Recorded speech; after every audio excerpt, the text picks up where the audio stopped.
Bonjour à tous, je m'appelle Maxime Pereira, je suis devant vous pour vous présenter la première partie de mon mémoire dans le cadre de ma première année de MBA que j'effectue en alternance chez BNP Paribas.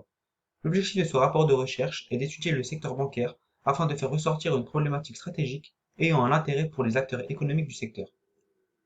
J'ai donc étudié le secteur bancaire grâce à différents outils vus en cours tels que le PESTEL ou les 5 forces de Porter. Le secteur bancaire est un secteur indispensable dans l'économie qui a totalement été transformé par la digitalisation. Cette transformation a fait émerger des nouvelles attentes clients. Ils sont désormais plus exigeants, plus autonomes, plus fluides, multicanaux et peuvent changer de banque rapidement. De nouveaux concurrents 100% digitaux ont également émergé avec des offres plus digitales, plus simples et plus innovantes. Les banques traditionnelles doivent donc s'adapter à ces changements pour conserver leur part de marché. Pour cela, il est nécessaire qu'ils suivent les nouvelles tendances d'avenir telles que la RSE, l'innovation, la proactivité digitale, la personnalisation de l'offre ou la cybersécurité.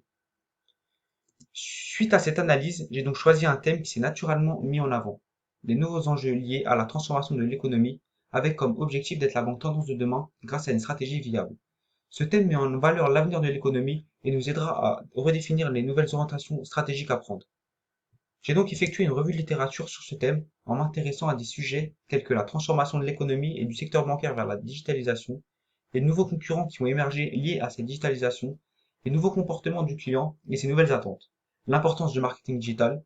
J'ai ensuite étudié les concepts tendances, la RSE, le développement durable et l'importance qu'ils représentent pour l'implication des parties prenantes. Je me suis également intéressé à la place de l'humain dans cette transformation économique en étudiant notamment la formation et la mémorisation des savoir-faire face aux nouveaux enjeux inévitables à l'avenir, le digital, l'innovation ou la RSE. Pour conclure sur cette revue de littérature, on peut souligner la transformation de la société à cause de la digitalisation. En effet, toutes les entreprises sont digitalisées aujourd'hui. On peut également parler des nouvelles attentes et tendances des clients. Ils ont davantage besoin d'autonomie, de réactivité, de rapidité ou de conseil.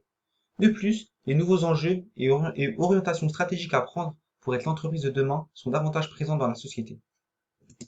Un autre enjeu important est de mettre l'humain au cœur de ces projets. Pour cela, il faut prendre en compte leurs considérations de plus en plus grandes vis-à-vis du développement durable et de la RSE, avec une présence liant à la fois le physique et le numérique.